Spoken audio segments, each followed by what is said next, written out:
Hi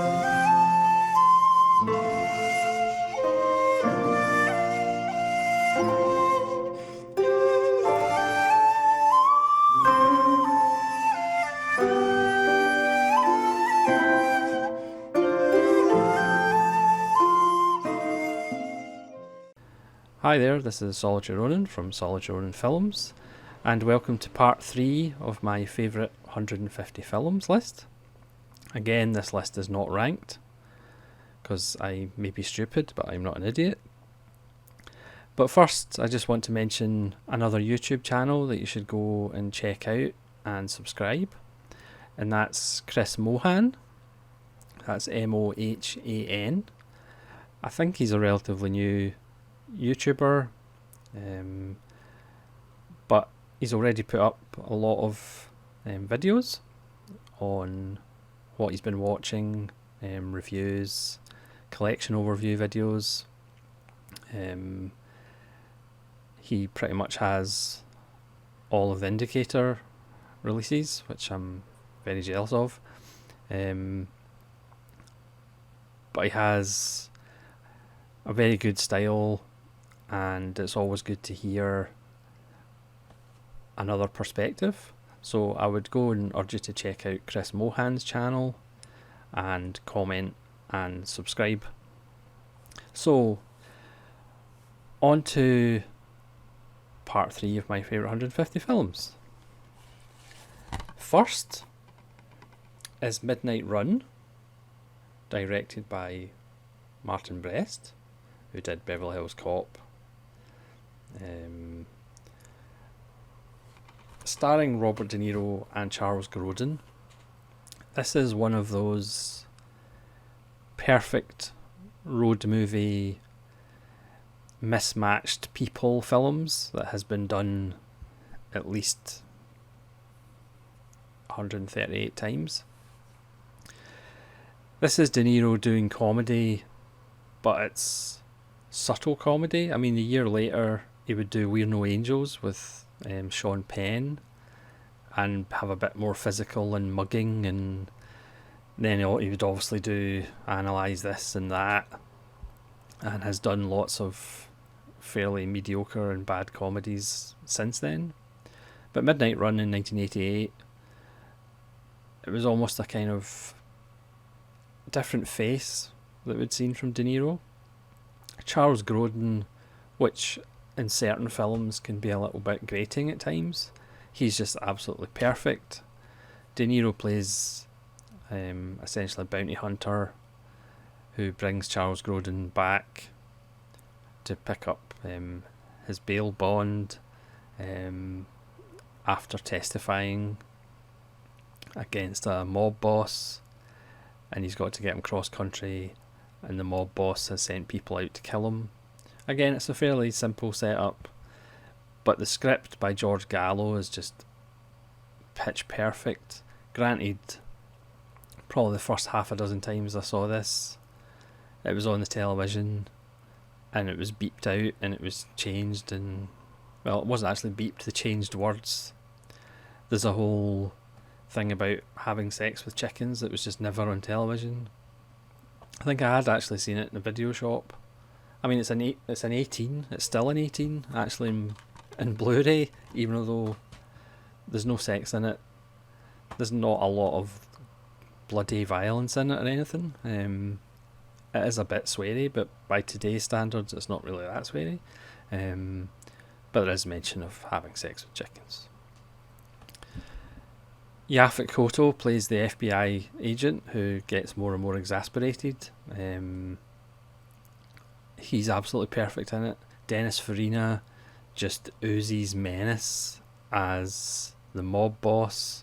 He's got a couple of bumbling nitwits who are attempting to kill De Niro and Charles Grodin. John Ashton turns up as a rival bounty hunter. It's just so well structured, so well scripted. It's about 2 hours long and it just absolutely flies by. It's an absolute blast. It's one of De Niro's, now looking kind of back on De Niro's career, it is one of his best performances. It's just so good. It's a film, also because it's one of my favourites, but it's a film that I could literally watch once a week and never get tired of it. Next up is another film I could watch once a week and never get tired of it. It's Bruce Robinson's only truly great film. Granted, he hasn't actually made that many. Withnell and I, again, talking about a perfect script. This is one of the funniest scripts ever written, even though there's no jokes in it. It's one of the most quotable films of all time. But again, I think the reason, I mean, I've talked about it before in this channel, the reason it is so good is because it's got a heart. So at the end, when Richard E. Grant gives that amazing Hamlet speech, not for spoilers, but once Paul McGann's character leaves him, you pretty much know he's going to probably drink himself to death. Again, plot-wise, there really isn't one. Two struggling out-of-work actors decide to take a break from London and go to one of their uncle's country houses. And the uncle turns up expecting romance to blossom with Richard E. Grant's character, with Paul McGann's character, and that's pretty much all that happens. But the script is just amazing. I do have a T-shirt of the Penrith tea rooms. We're here for cake and fine wine, the finest wines known to humanity. It's just a wonderful snapshot of the end of the 60s, beginning of the 70s, the grimy, downbeat London. In some ways it is a very bleak, depressing film, but you'll just laugh all the way through it. Next is another cheat. I cheated with Decalogue, and I'm going to cheat with the Three Colours films. This is a Criterion Blu-ray edition, which is number 587. Yes, blue and red are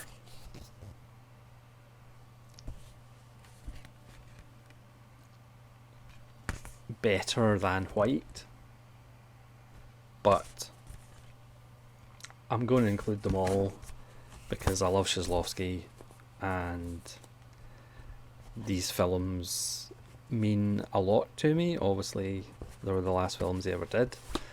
Again, I've told this story before, and that's the Artificial Eye Blu-rays. I've told this story before about how I loved Pulp Fiction the first time I saw it, and I was so pleased when Pulp Fiction won the Palme d'Or. It was kind of, two fingers to the establishment. Here's this outsider, Tarantino, winning the Palme d'Or. This was obviously before I'd seen Three Colours Red. And I remember a woman, once Pulp Fiction was announced it had won, a woman running down the aisles of the theatre screaming obscenities at Clint Eastwood and the rest of the panel. And now I understand why.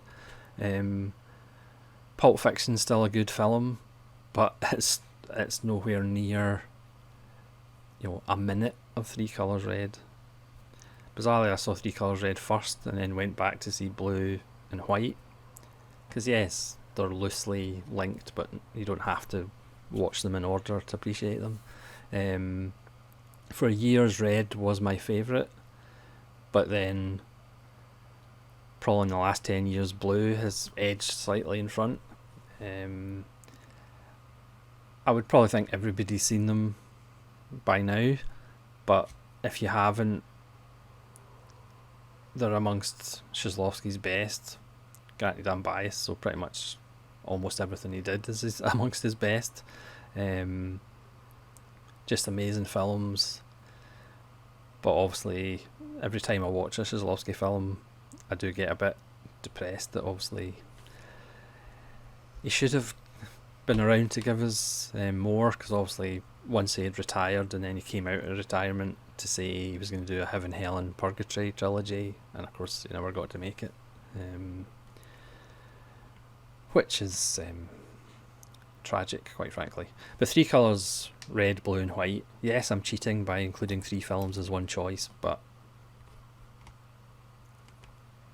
it's Shizlovsky, so there. Next is a film that, again, as I go through these lists, I will mention films that are in the argument for my favourite film of all time, and this one is definitely one of those. It's Carol Reed's Third Man from 1949. It's the standard Blu-ray. That's the Steelbook. And that's Criterion DVD, which is spine number 64. Third Man is one of those films that the first time I saw it, I just immediately fell in love with it. This is the Studio Canal recent 4K restoration. It's a 4-disc set. Yes, I have a few editions of this, but there's another film on the list that I've got slightly more editions of. This one has the soundtrack CD as well. It's just a stunning film. I mean, where to start? It's got an amazing script, which always helps. It's got a stunning cast with Joseph Cotton and Alida Valli, and a wee guy called Orson Welles, might not have heard of him, who dominates the film even though he's only on screen for like 8 minutes or something. He's the Alec Baldwin of The Third Man, and Trevor Howard is just sensational. Is Calloway, not Callahan. He's English, not Irish. The cinematography is just stunning. You know, there was always a rumour that Orson Welles maybe had a hand in the actual shooting of the film, but Orson Welles always vehemently denied that. It was Carol Reed's eye, and what an eye it is, using odd angles to kind of show upside down Vienna. It's just, it's stunning. And the ending, how they ever got away with the ending, I mean, that's probably one of the many reasons that I just love it, is the fact the ending is just superb. The music is wonderful and quirky and strange and unusual. The story, you know, about black marketeers is absolutely wonderful. You know, Orson Welles, he's still charming. He has a great cuckoo clock speech. Joseph Cotton, Wilfred Hyde White is in it. It's just a stunning film. It's one of those films for me that is just, well, it is perfect. That tragic kind of romance that Joseph Cotton desperately wants to have with Alida Valli, but it's just not going to work out. It's a stunning film, made in 1949, so it's getting on to almost 80 years old, and it blows rather a lot of other films completely out of the water. The Third Man, and I still think it's a bit underrated, bizarrely. Next, it's another Sergio Leone. It's The Good, the Bad and Ugly, which, like I said in my previous part of this 150, was my favourite Sergio Leone film for years before I saw Once Upon a Time in the West, which has edged it. The Good, the Bad and Ugly is probably more fun, but Once Upon a Time in the West is just probably slightly the better film. But The Good, the Bad and Ugly, I mean, I've probably seen it, I'm not sure how many times I've seen it, a lot. Easily, probably about 50 times. Granted, the 3 kind of scenes that they've added with other, Lee Van Cleef is obviously no longer with us, and they got an impersonator to do Lee Van Cleef's voice, which bizarrely doesn't sound as bad as Clint Eastwood doing his own voice, bizarrely. Those scenes don't really add to it, But still, the fact that it takes about 45 minutes to actually get the story going, it's another lesson in how to make a long film seem short. Again, Leone's shot compositions, his love of close-ups of craggy, bizarre faces, the wonderful relationship between the three main characters who would quite happily shoot each other in the back, but they also have a respect between each other. And again, I've said it before, I don't think that's ever been bettered in a film since. That kind of murderous relationship, but also respect. I just don't think it's been bettered in The Good, the Bad and the Ugly. It was his biggest film to date, the big Civil War thing, the Battle of the Bridge. It's a stunning achievement. Again, with all Sergio Leone films, watch it on the biggest screen you can possibly get. Ideally they would have like showings of The Good, the Bad and the Ugly, and Once Upon a Time in the West they would project it onto the moon. That's just about as fitting as a kind of screen you can get for Leone films. Next, these filmmakers are going to pop up on this list quite a bit. It's The Life and Death of Colonel Blimp by the Archers. This is Criterion DVD 173, and this is the Blu-ray. Again, I would have to say this is one of those Blu-ray restorations that is jaw-dropping. It's right up there with Forbidden Planet as far as Blu-ray prints. It's just stunning. This is a film that Churchill wanted to ban because it kind of questioned that Britishness, the fact that in World War II Britain still had cavalry even. They still had men on horseback against tanks in World War II. They were still doing that. There was still this, we've got to play by the rules, and it's seeing war as a game. And because it's written by Pressburger, and Pressburger's scripts were always way ahead of their time, and Michael Powell was this contradiction. Yes, he was an English gentleman, but he had a kind of dark side. He loved the Scottish Highlands, so he had kind of contrary things going on, so they could like Britishness or Englishness, but they could also see the flaws in it and weren't afraid to actually show the audience the flaws in it, and the flaws in that kind of military thinking of, it's like a game of cricket and you've got to play by the rules. A great performance by Roger Livesey, an even better performance by Anton Walbrook. His speech when he's trying to get into Britain is just sublime. The way Powell just lets him talk, doesn't do anything flashy with the camera, which obviously Powell could do in his sleep. Deborah Carr playing three different characters is amazing as well. Again, the restoration is just, it's eye-wateringly good. Again, it's another long film that feels short. Again, it's got a famous dueling sequence where they focus on the preparation of it, the rules of it, and then as soon as it starts, Powell just pans up and cranes up through the roof and outside, which probably if somebody did that today in the studio would be rather confused. We've got to see the fight. Stunning film, one of Powell and Pressburger's several masterpieces, and obviously Michael Powell's name and Pressburger's name will be on my 150 quite a few times. Next, something completely different. The Vanishing by George Sluizier. The 1988 Dutch film that is just seriously disturbing.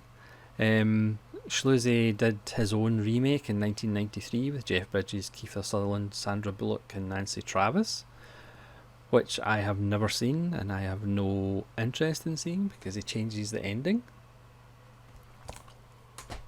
You know, speaking of endings with the third man, The Vanishing's ending is one of the greatest endings of all time, which I'm obviously not going to spoil. It's just such a chilling film because we're not familiar with the actors. That's my ignorance, just because I'm not Dutch and I haven't watched a lot of Dutch films, so you're kind of unfamiliar with the actors. It's shot in a non-stylized way. It's very documentary-like. There's nothing flashy about the way Schluse directs it. It's just a very calculated story of a couple who stop at a rest stop. The girl disappears, and this haunts the guy for years. Even though he's in another relationship, he's still looking for his missing girlfriend, and then he eventually tracks down, or the guy who took her tracks him down, and gives him the option to either walk away or find out what happened to her. It's a stunning film about obsession, the reasons that the antagonist is doing this are just frighteningly banal, as is most of the case, because again, most serial killers aren't like, you know, mustachio twirling villains. They're generally doing things for fairly banal reasons, but the reasoning in The Vanishing is just like bone-curdlingly chilling. It's just a stunning film. Again, Schluse never, very much like Bruce Robinson with Withnail and I, Schluse never reached the heights of The Vanishing ever again. He didn't actually make that many films. But if you're going to make one film and be remembered for one film, The Vanishing's quite an amazing film to be remembered by. Or is it Spoorlies it's called in Dutch? Apologise to anybody from the Netherlands. Next on the list is a film about a thing. Again, this is probably in the argument for my favourite film of all time as well. To nobody's surprise, it's John Carpenter's The Thing. This is a German Blu-ray box, which was limited to 2000, so that's 1836. Instead of talking about the film, I'm just going to show you the editions I've got, because I got another one recently. I think I only really need the Scream Factory edition steelbook and the Mondo steelbook, and that might be me. So that's another version of the German box, and this is 1309 out of 3000. The Thing is one of the rare sequels that surpasses the original. It's the Arrow Special Edition. It's a film about identity, paranoia. There's very few films that have done paranoia better. It's also a perfect example of how to direct an ensemble cast. It's also a perfect example of writing a script that, even although it slowly builds, it does have wonderful momentum. I mean, for me, there's not really a second that I would cut apart from the pre-credit sequence, which is the same issue I have with Predator, which I love as well. Brilliantly acted. by Keith David and Kurt Russell and many others. It's one of those films that you know what the characters are like without them actually saying much. It's more by their actions. Like when Bennings asks Knowles to turn down the radio, he just goes over to it and pretends to turn it down. That's the VHS, Blu-ray, fake VHS version. Rob Bottin's special effects still stand up today. Obviously the 2011 prequel, which they were going to do practical effects, but then the studio decided to do CGI and they're awful. For me, it's Carpenter's best film. Again, never was a hit when it actually came out because it was a year of E.T. and Blade Runner as well, just died a death. This is the latest edition of it. It's an Italian graphic art edition, and you can tell how sad I am because all it really does is fold out into a nice image, and there's the black and white version, and it's limited to 1500 pieces, so this is 1056, and literally the Blu-ray is just in there, and it's La Cosa non fidarte di nessuno.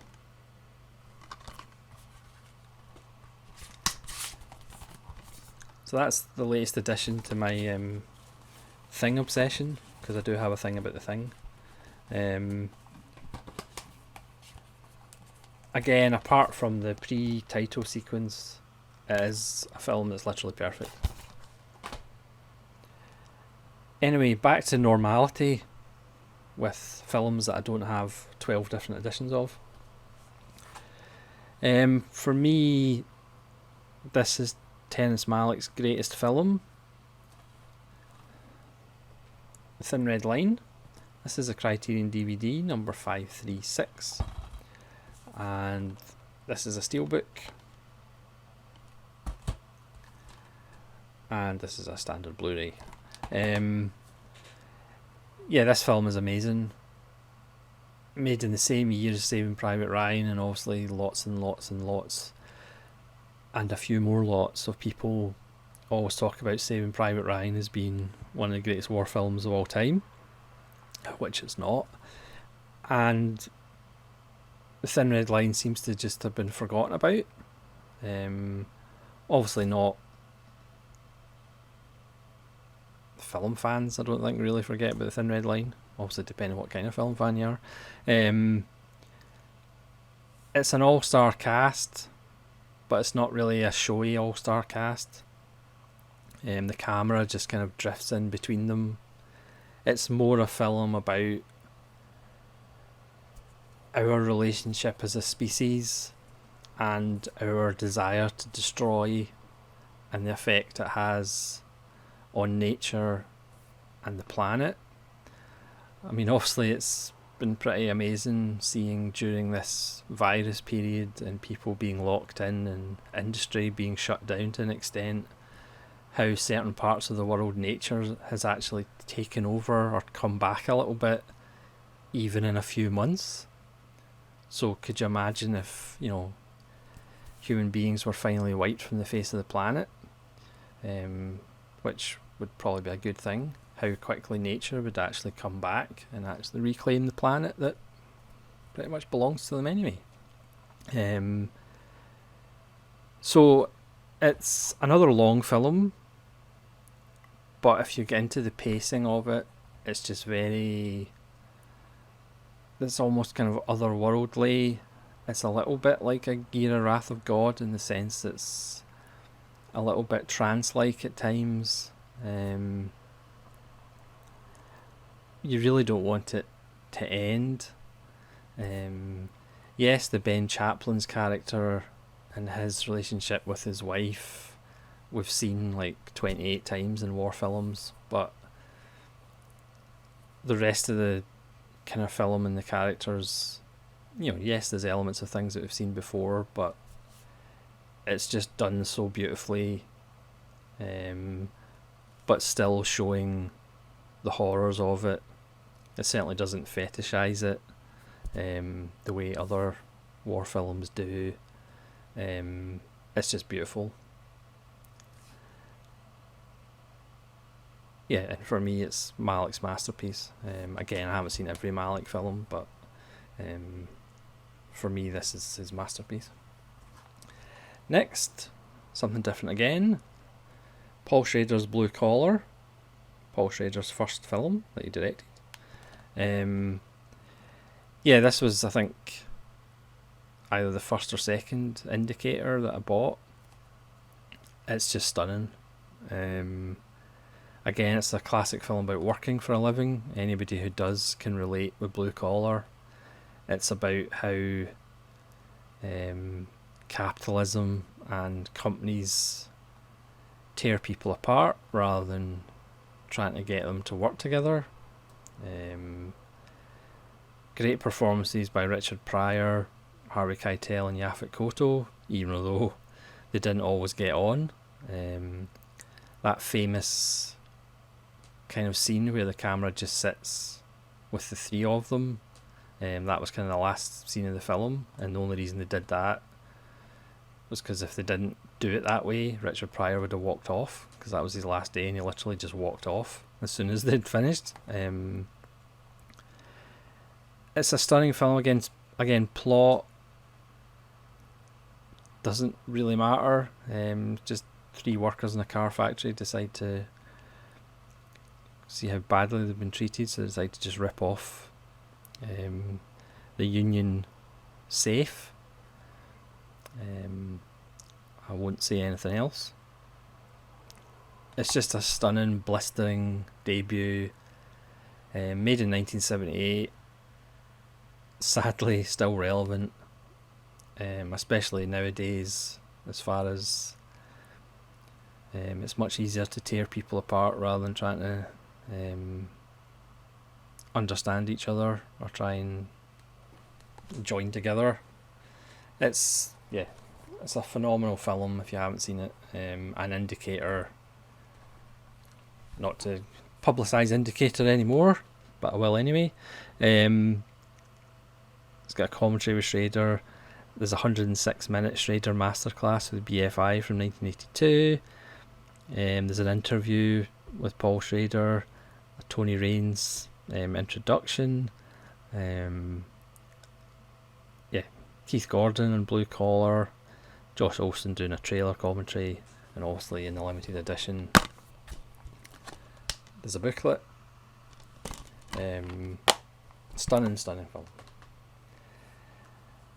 Speaking of stunning films, is Kurosawa's Throne of Blood. Yep, another Kurosawa. I think I've done 3 videos, 3 Kurosawas. Not that I'm biased. This is Criterion 190 DVD, and I have it on Blu-ray and BFI Samurai Collection. For me, the best adaptation of Shakespeare that's not in Shakespeare's language. I do prefer this to Ran, not by much, but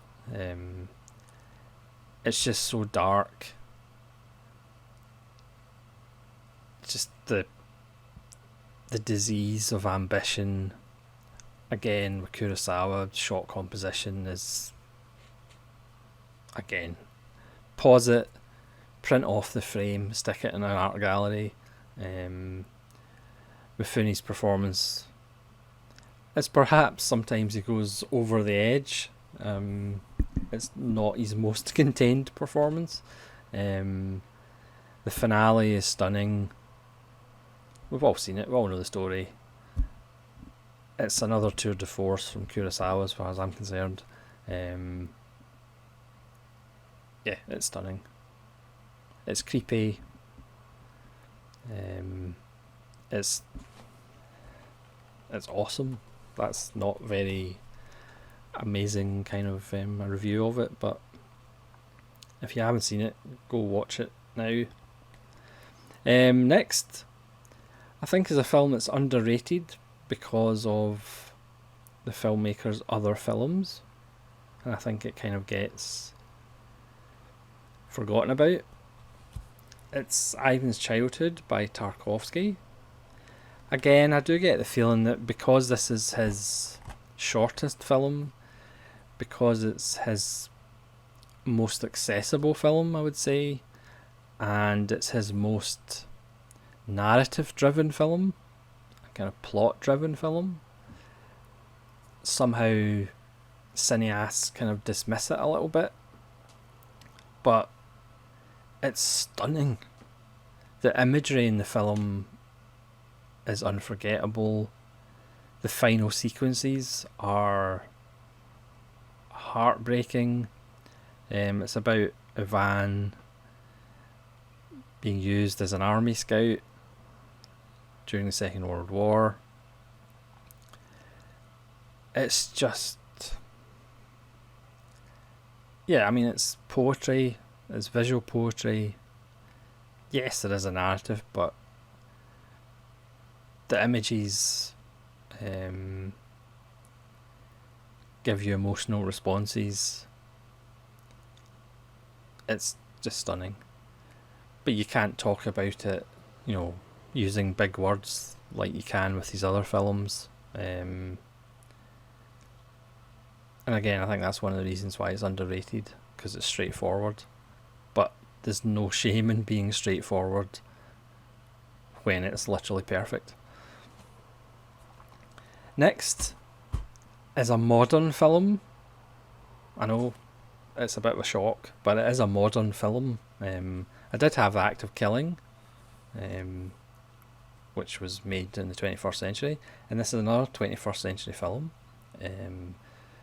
I'm sure people who watch the channel won't be surprised, but it's The Lobster by Yorgos Lanthimos, which I think that's a French steelbook, which I do think is arguably in the conversation for my favourite film of the 21st century. I do love Lanthimos. I do think he's the best director working at the moment. It's such a nice premise about in a world where you can't really be single, and when you are single you get sent to this hotel, and if you don't partner up with somebody else at the hotel you get turned into an animal of your choice, which is a very simple setup. It is really funny. I mean, the opening shots, there's an upset woman driving a car. She stops on a country road. It's raining. We see it from the interior of the car, and she walks up to a donkey and shoots it. That's not funny in itself, but just the tone of it, from the start this film is going to be interesting. I mean, there is a rather strong scene involving a dog, which I didn't like, but again, that's the point. If you like that, then you're a little bit messed up. There's this kind of running joke about, everybody picks to come back as a dog. That's why there's so many dogs in the world. But obviously Colin Farrell wants to be a lobster because they live long and they've got blue blood, so they're almost like royalty, and they have a mate for life, which is perfectly good reasoning. Rachel Weisz, who perhaps haven't seen her in this kind of film, but she's absolutely amazing. Everybody's wonderful in it. John C. Reilly, Olivia Colman, who would obviously appear in another Lanthimos film. The first time I saw it, it just blew me away. I've seen it countless times since. It still blows me away. It's an absolute masterpiece. Again, I know that word gets thrown around a lot, but it's just stunning. and The Killing of a Sacred Deer and The Favourite aren't that far off this, but for me, The Lobster is just absolutely wonderful. Again, it's not for everybody, but I tend to be drawn to films that aren't for everybody, especially ones that you either love or you hate, and this is one that I absolutely love. Because every now and again I like to check Amazon for customer reviews just out of interest. I think The Lobster is still down at like 2 stars on average, because it's either you love it or it's literally what is going on. It's got so many great ideas in it, so many wonderful moments and great performances. Next is a film by another filmmaker who has been on this previous episodes. It's Fire Walk With Me by David Lynch from Twin Peaks. I actually saw this in the cinema when I used to go to the cinema, and I saw it with somebody who had never seen Twin Peaks, and unlike what other people say, she actually enjoyed it. Obviously, if you've seen Twin Peaks, then it becomes more resonant, and the ending is one of the most kind of moving things Lynch has ever done. Obviously supported by Angelo Badalamenti's beautiful, haunting music. I mean, the ending could have went either way. It could either be really cheesy and weird, but it's actually, for me, it's the most moving thing he's ever done in his career. It's a difficult film. It's a film that there'll be images from it that will kind of keep jumping in your head. But it is one of his masterworks. It's the film that he took a long time to recover from, because it took an absolute beating. Critics hated it. The people who loved the kind of soap opera elements of Twin Peaks, and who, I don't know, must have had their eyes closed at all the kind of dark undertones, they went to see this thinking, oh yeah, this will be like the TV show, this will be like the soap opera elements that I love about the TV show. And of course it's rated R David Lynch, so they hated it, critics hated it, and it, I think it hurt David Lynch a lot, and it did take him a while to recover from it. But I remember thinking it was absolutely stunning the first time I saw it. It wasn't a film that I kind of grew to appreciate like some films. I thought this was a masterwork the first time I saw it, and my opinion of it hasn't changed. It's pretty stunning. And the final film, you'll be glad to know there is an end to this video. It's Satyajit's Ray's The Music Room. This is Criterion Blu-ray spine number 573. This is from 1958. This is one of Satyajit Ray's masterpieces as far as I'm concerned. Again, about an ageing landowner who the world is changing around him as he desperately tries to grasp and hold on to the past. It's just an absolutely beautiful film. The Blu-ray, I mean, not all of Satyajit Ray films are available on decent copies, but Criterion have done a great job in the restoration. It's a beautiful film. It's got great music in it.